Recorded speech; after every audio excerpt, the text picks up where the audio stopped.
नमस्कार दोस्तों, स्वागत है आपका। देखिए फ्रेंड्स, आज हम एनसीईआरटी कक्षा 6 से 10 तक जियोग्राफी के कुछ महत्वपूर्ण प्रश्न हैं वो लेकर आए हैं, जो परीक्षा की दृष्टि से काफ़ी महत्वपूर्ण होंगे। निश्चित रूप से एग्जाम में इनसे आने की पूरी संभावना रहेगी।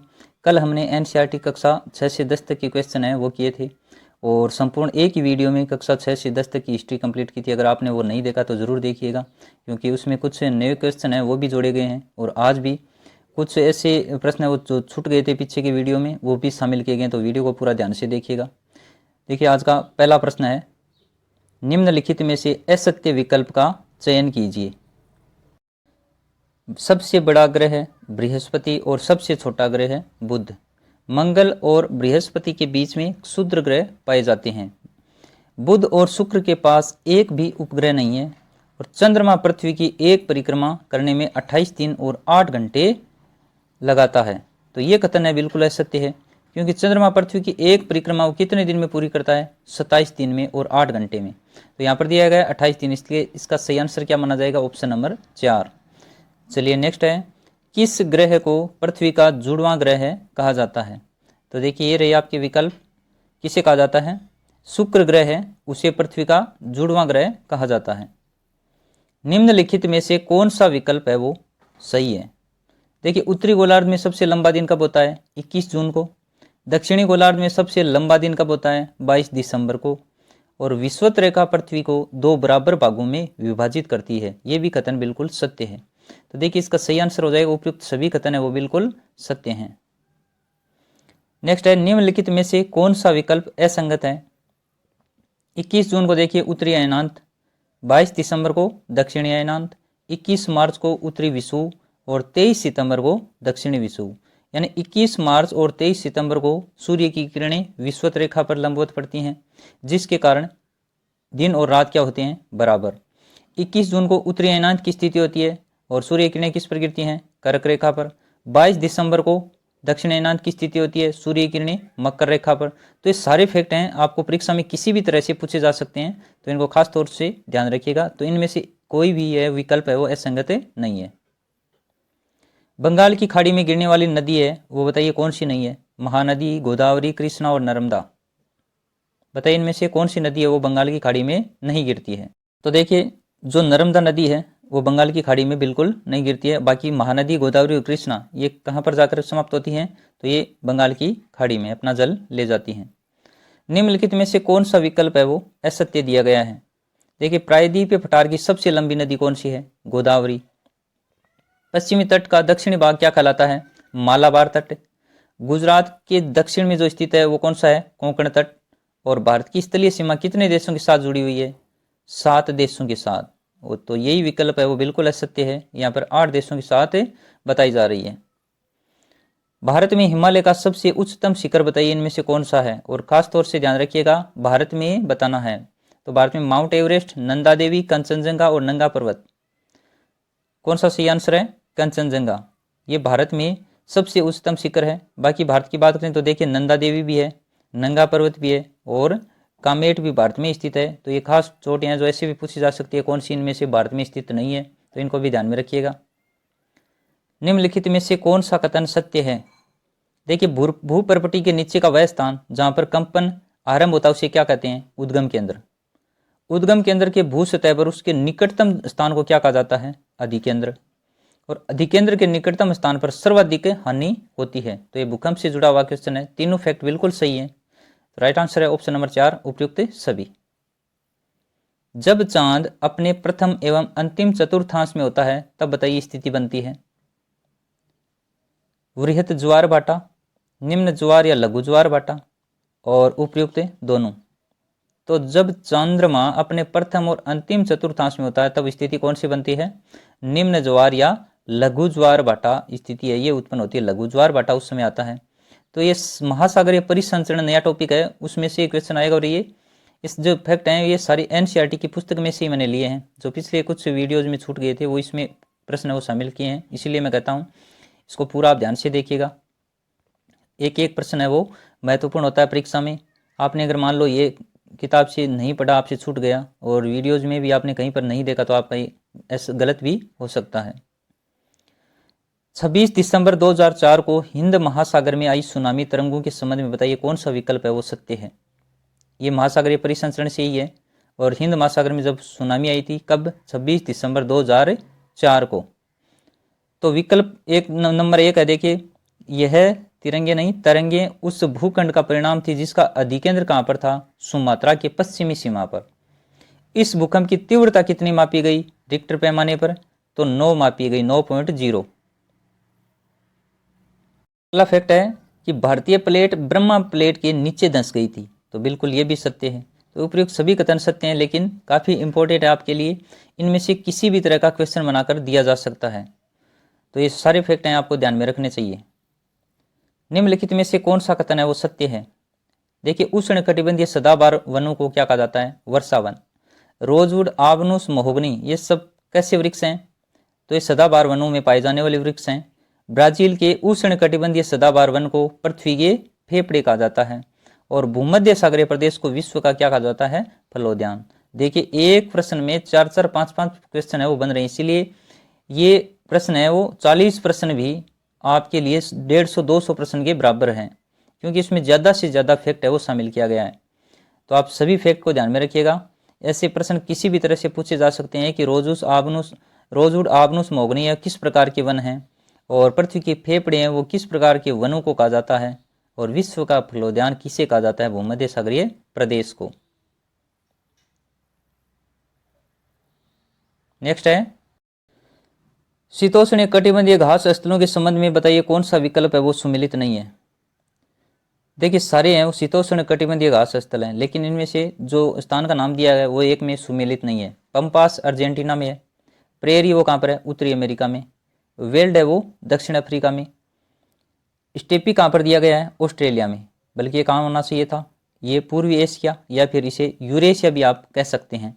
तो ये इसका असुमेलित है, बाकी इस तीनों के तीनों है वो सुमेलित हैं। बाकी इनको ध्यान में रखना है, पंपास, प्रेरी, वेल्ड और स्टेपी किस प्रकार के हैं, तो ये हैं शीतोष्ण कटिबंधीय घास स्थल।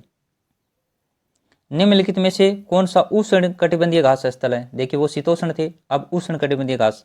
देखिए सवाना पूर्वी अफ्रीका में है, कंपोस है ब्राजील में, लानोस वेनेजुला में और डॉन ऑस्ट्रेलिया में स्थित है। लेकिन कौन सा ये शीतोष्ण कटिबंधीय घास स्थल है, तो ऊपर के तीनों है वो उष्ण कटिबंधीय है और ये शीतोष्ण आ गया, इसलिए ये कथन बिल्कुल असत्य है। निम्नलिखित में से कौन सा अनवीकरणीय संसाधन नहीं है, देखिए आपको इनमें से ये बताना है कि ऐसा कौन सा संसाधन है जिसका नवीकरण करना मुश्किल है, आसान नहीं है, काफ़ी समय लग जाता है और जिसका नवीकरण नहीं हो पाता है, वो होते हैं अनवीकरणीय। तो इसमें आपको प्रश्न में ये भी ध्यान में रखना है कि अनवीकरणीय संसाधन पूछा है, नवीकरणीय नहीं अनवीकरणीय। दूसरी बात संसाधन नहीं है, इस पर भी ध्यान देना है। देखिए कोयला, पेट्रोल और प्राकृतिक गैस ये कैसे संसाधन है, अनवीकरणीय है। पवन ऊर्जा कैसा है, नवीकरणीय संसाधन की श्रेणी में आता है, इसलिए इसका सही आंसर क्या हो जाएगा, ऑप्शन नंबर 4 पवन ऊर्जा। ऊर्जा का गैर परंपरागत स्रोत कौन सा है, देखिए सौर ऊर्जा, पवन ऊर्जा और ज्वारीय ऊर्जा ये तीनों ही कैसे हैं, गैर परंपरागत स्रोत हैं। तो इसका सही आंसर भी यही हो जाएगा, उपरोक्त सभी। निम्नलिखित में से कौन सा विकल्प असंगत दिया गया है, परमाणु ऊर्जा केंद्र हैं और वो कहाँ पर स्थापित किए, देखिए तारापुर कहाँ पर है, महाराष्ट्र में, कल्लपकम कहाँ पर है, तमिलनाडु में, कैगा कहाँ पर किस राज्य में है, कर्नाटका में, नरेवरा दे रखा है मध्य प्रदेश में और ये कहाँ पर है, उत्तर प्रदेश में। तो इसका देखिए यही है, असंगत है, बाकी तीनों है बिल्कुल सही है। पश्चिमी ऑस्ट्रेलिया में कालगोरली व कुलगाड़ी क्षेत्र हैं वो किस खनिज के निक्षेप हेतु प्रसिद्ध हैं, बताइए। देखिए कोयला, पेट्रोल, सोना या फिर लोहा अयस्क, किस लिए प्रसिद्ध है ये, सोना के लिए, यानी सही आंसर ऑप्शन नंबर 3। उत्तरी पूर्वी भारत में स्थानांतरित कृषि को बताइए क्या कहते हैं, और ये काफ़ी महत्वपूर्ण है। उत्तरी पूर्वी भारत में कई बार भी एग्जाम में आता है, क्या कहते हैं, जूमिंग कहा जाता है उसे। राजस्थान में क्या कहते हैं, वादरा या वाल्ट्रे भी कहते हैं। बाकी देख लेते हैं, रोका कहाँ पर कहते हैं, ब्राज़ील में। लद्दाख कहाँ पर कहते हैं बताइए, तो ये कहते हैं मलेशिया में। और चेन्ना कहाँ पर कहते हैं, तो ये कहते हैं श्रीलंका में। तो ये सारे आपको ध्यान में रखने से, रोका ब्राज़ील, लद्दाख है वो मलेशिया, चेन्ना है वो श्रीलंका और झूमिंग है उत्तरी पूर्वी भारत में। भारत में सबसे पहले सूचना प्रौद्योगिकी की घोषणा सन 1992 में किस राज्य सरकार ने की थी, बताइए किस राज्य सरकार ने सन 1992 में सूचना प्रौद्योगिकी की घोषणा की थी? कर्नाटक, राजस्थान, गुजरात या फिर बिहार? देखिए वो राज्य था कर्नाटक, जिसने कब की थी? 19। भारत का क्षेत्रफल विश्व के कुल भौगोलिक क्षेत्रफल का कितने प्रतिशत है बताइए? देखिए इसका सही आंसर क्या हो जाएगा? 2.4%। असत्य विकल्प का चयन कीजिए। विकल्प सबसे लंबी तटरेखा वाला राज्य गुजरात। भारत की उत्तर से दक्षिण तक लंबाई कितनी दे रखी है? 3214 किलोमीटर। भारत की पूर्व से पश्चिम की लंबाई कितनी है? 2933 किलोमीटर। और कर्क रेखा भारत के कितने राज्यों से गुजरती है? 8 राज्यों से। यहाँ पर 7 राज्य दिए गए हैं, तो यही विकल्प है वो बिल्कुल असत्य है, बाकी बिल्कुल सही है। चलिए नेक्स्ट है, सतलज तथा काली नदियों के बीच में हिमालय के भाग को बताइए क्या कहा जाता है? पंजाब हिमालय, हिमाचल हिमालय, कुमाऊं हिमालय या फिर नेपाल हिमालय? देखिए इसका सही आंसर क्या हो जाएगा? कुमाऊं हिमालय कहा जाता है। सतलज और काली नदियों के बीच में स्थित हिमालय के भाग को क्या कहा जाता है? कुमाऊं हिमालय। अब मुझे आप ये बताइए, नेपाल हिमालय किन किन नदियों के बीच में स्थित है? किन नदियों के बीच के भाग को है वो नेपाल हिमालय कहा जाता है? मैंने आपको ये जितने चारों दिए गए हैं सब बताए हुए हैं, तो बताइए नेपाल हिमालय, आपको ये कमेंट करके जरूर बताना है। निम्नलिखित में से कौन सा विकल्प है वो असत्य है? देखिए गोवा के दक्षिण में एक पश्चिमी तटीय पट्टी, उसे क्या कहा जाता है? कोंकण। निम्न हिमालय और शिवालिक के बीच में क्या पाए जाते हैं? दून पाए जाते हैं। ये प्रश्न ऐसे भी आ सकता है कि दून कहाँ पर पाए जाते हैं, आपको हिमालय की वो स्थिति दर्शानी होगी उसमें। पूर्वी घाट का सर्वोच्च शिखर कौन सा है? महेंद्रगिरी। और भारत का एकमात्र सक्रिय ज्वालामुखी है वो कहाँ पर है? बैरन द्वीप पर। तो देखिए पूर्वी घाट का जो सर्वोच्च शिखर है वो कौन सा है? ये तो सही है बिल्कुल, ये गलत है, ऑप्शन नंबर फर्स्ट। देखिए पूर्वी घाट का महेंद्रगिरी है, दून भी पाए जाते हैं वो निम्न हिमालय और शिवालिक के बीच में। और भारत का जो एकमात्र सक्रिय ज्वालामुखी बैरन द्वीप पर है। तो गोवा की जो दक्षिण में स्थित पश्चिम तटीय पट्टी है वो कौन सी है? कोंकण नहीं है वो। आप कभी मैप पर देखना, वो कौन सी गोवा के जो दक्षिण में आपको दिखाई देगी वो है कन्नड़। कौन सी है? कन्नड़। तो इसका राइट आंसर भी ये हो जाएगा, ये बिल्कुल असत्य है। नदियां पर्वतों के नीचे उतरते समय शिवालिक की ढाल पर 8 से 16 किलोमीटर की एक चौड़ी पट्टी में गुट्टिका का निक्षेपण कर देती हैं, तो बताइए उसे क्या कहा जाता है? ये सब हमने किए हुए हैं सभी मॉडल टेस्ट पेपर में, खादर, तराई, भाबर, दोआब सब किए हुए हैं। बताइए उसे क्या कहा जाता है? तो देखिए ये कहलाती है भाबर। खादर है वो नवीन जलोढ़ मिट्टी है। और तराई प्रदेश है जब नदियों का भूमिगत जल प्रवाह पुनः प्रकट हो जाता है तो उसे तराई प्रदेश कहा जाता है। तो भाबर है उसमें क्या होता है, शिवालिक की ढाल पर 8 से 16 किलोमीटर एक चौड़ी पट्टी में गुट्टिका का निक्षेपण कर देती हैं नदियां, तलछट सा जमा देती हैं, उसे क्या कहा जाता है? भाबर। असत्य विकल्प कौन सा है? प्रायद्वीपीय भारत की सबसे बड़ी नदी गोदावरी। भागीरथी और अलकनंदा का संगम देवप्रयाग में होता है। धुआंधार जलप्रपात है वो किस नदी पर स्थित है? नर्मदा नदी पर। सतलज, व्यास, रावी, चिनाब और झेलम ये कहाँ पर मिलती हैं?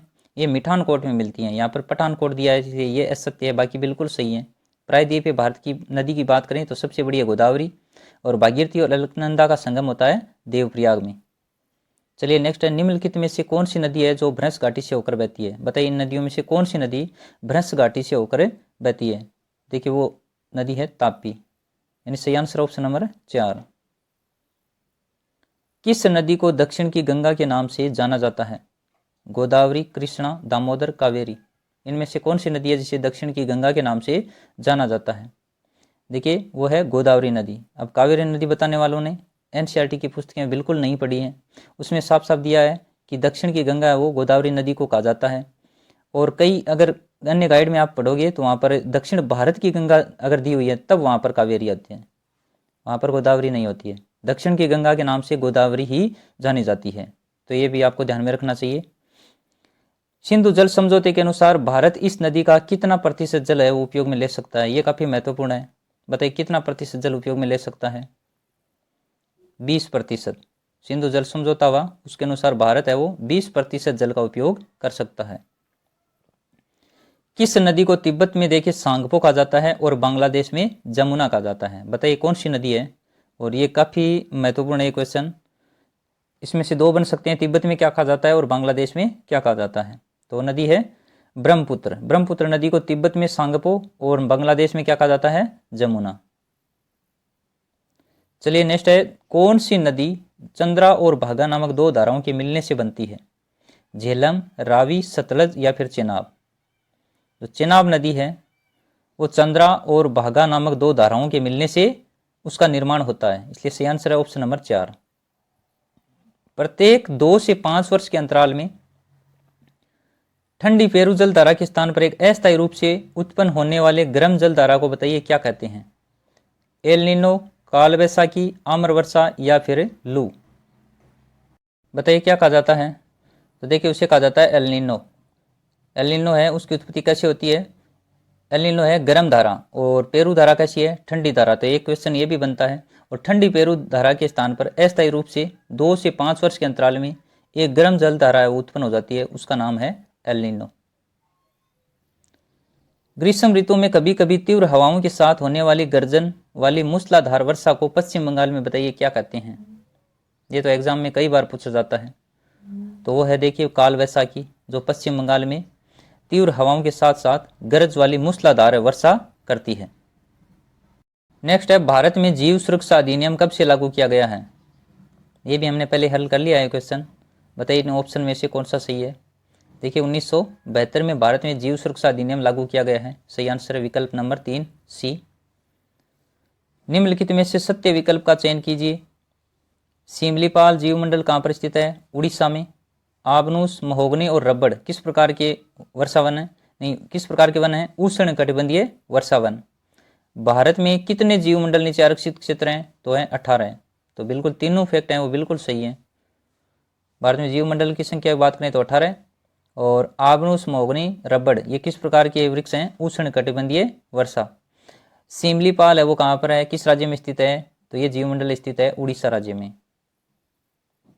निम्नलिखित में से कौन सा विकल्प असत्य है जनगणना 2011 के अनुसार? देखिए सर्वाधिक लिंगानुपात वाला राज्य केरल। भारत में सबसे अधिक जनसंख्या वाला राज्य की बात करें तो वो है उत्तर प्रदेश। भारत में महिला साक्षरता की बात करें तो वो है 64.6%। और सबसे कम जनसंख्या घनत्व है वो किस राज्य का है? तो वो तो अरुणाचल प्रदेश का, यहाँ पर बिहार दिया गया है। तो यही विकल्प है वो बिल्कुल असत्य है। डोलोमाइट खनन के कारण गंभीर खतरे में बक्सा टाइगर रिजर्व है वो किस राज्य में स्थित है? बताइए। कई बार हम इसकी चर्चा कर चुके हैं। देखिए उत्तर प्रदेश, पश्चिम बंगाल, राजस्थान या फिर गुजरात, कौन से राज्य में स्थित है ये? तो ये पश्चिम बंगाल में। जो किस कारण प्रसिद्ध है?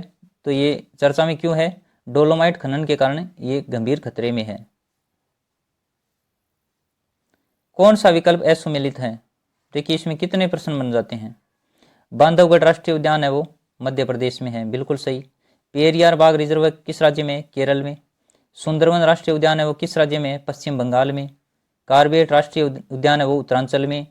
और मानस रिजर्व तमिलनाडु में नहीं है। कहाँ पर है ये? तो ये है असम राज्य में। तो ये विकल्प है बिल्कुल असत्य, बाकी बिल्कुल सही है। इनमें से कैसे भी पूछा जा सकता है, आपको सीधा पूछा जा सकता है, मिलान करने का क्वेश्चन भी आ सकता है, या फिर बांधवगढ़ राष्ट्रीय उद्यान किस राज्य में, ऐसे भी पूछा जा सकता है। तो सारे फैक्ट आपको याद रखने हैं। नेक्स्ट है, नीलगिरी आरक्षित क्षेत्र वो किस राज्य में स्थित है? तो ये तीनों राज्यों में स्थित है नीलगिरी आरक्षित क्षेत्र। कौन कौन से में? कर्नाटक, तमिलनाडु और केरल में। कृष्णा गोदावरी विवाद किन राज्यों के बीच में चल रहा है? देखिए जल विवाद से संबंधित क्वेश्चन है वो काफ़ी महत्वपूर्ण होते हैं। अब आगे आने वाले आरपीएससी सेकंड ग्रेड में भी ऐसे क्वेश्चन आपको देखने मिल सकते हैं, तो ये अभी से आप ध्यान में रखना चाहिए। तो ये कृष्णा गोदावरी विवाद है वो देखिए महाराष्ट्र, कर्नाटक और आंध्र प्रदेश, इन तीनों राज्यों के बीच में है।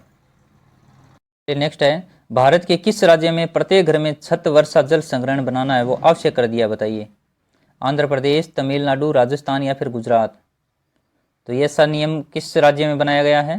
तमिलनाडु में, जहां पर क्या किया गया है कि प्रत्येक घर में छत का जल संग्रहण बनाना, ढांचा बनाना आवश्यक कर दिया गया है। कर्तन दहन प्रणाली के संबंध में बताइए कौन सा युग्म है वो असंगत है? तो मध्य प्रदेश में क्या कहा जाता है? वेबर या दहिया। पोडू कहाँ पर कहा जाता है? आंध्र प्रदेश में। पामाडा भी कहाँ पर कहा जाता है? तो ये कहा जाता है उड़ीसा। और कुमारी पूर्वी घाट दिया हुआ है, कहाँ पर है ये? तो पश्चिमी घाट में कुमारी कहा जाता है। और खील कहाँ पर कहा जाता है? बताइए, कमेंट करके जरूर बताइएगा। बाकी बिल्कुल फैक्ट हैं वो सही हैं, कुमारी का ध्यान में रखना, इसे पश्चिमी घाट में कुमारी कहा जाता है। निम्नलिखित में से कौन सा विकल्प है वो असत्य है? भारत में प्रथम सीमेंट उद्योग 1904 चेन्नई में स्थापित किया गया। बेंगलुरु शहर है भारत की इलेक्ट्रॉनिक राजधानी कही जाती है। भारत में प्रथम पटसन उद्योग कोलकाता के निकट कहाँ पर लगाएगा? रिसरा में। पार्वती घाटी और पूगा घाटी किसके लिए प्रसिद्ध हैं? तो ये हैं भूतापीय ऊर्जा के लिए। भारत का सबसे बड़ा बॉक्साइट उत्पादक राज्य है वो मध्य प्रदेश दे रखा है, कौन सा है? उड़ीसा। भारत का सबसे बड़ा बॉक्साइट उत्पादक राज्य है उड़ीसा है, तो ये विकल्प असत्य है। बाकी बिल्कुल सही है, ये सारे फैक्टर आपको ध्यान में रखने हैं कि भारत में प्रथम पटसन उद्योग कोलकाता में रिसरा में, पार्वती घाटी पूगा घाटी भूतापीय ऊर्जा के लिए। इलेक्ट्रॉनिक राजधानी की बात करें तो वो बेंगलुरु, और प्रथम सीमेंट उद्योग की बात करें तो 1904 में चेन्नई में। निम्नलिखित में से कौन सा विकल्प सत्य है? भारत की प्रथम रेलगाड़ी कहां से कहां तक चलाई गई? मुंबई व ठाणे के मध्य। दिल्ली व मुंबई को कौन सा राष्ट्रीय राजमार्ग जोड़ता है? तो NH8। वायु परिवहन का राष्ट्रीयकरण कब किया गया? 1953 में। बिल्कुल तीनों फैक्टर बिल्कुल सही हैं, तो इसका सही आंसर हो जाएगा उपयुक्त सभी। और अगर रेल परिवहन की बात करें तो उसका राष्ट्रीयकरण कब किया गया था? तो ये भी ध्यान में रखिएगा, 1951 में। तो ये थे आज के अपने कुछ महत्वपूर्ण प्रश्न। वीडियो पसंद आए तो लाइक ज़रूर कीजिएगा, और चैनल को आपने अगर अभी तक सब्सक्राइब नहीं किया है तो प्लीज़ ज़रूर सब्सक्राइब कीजिए। Thank you.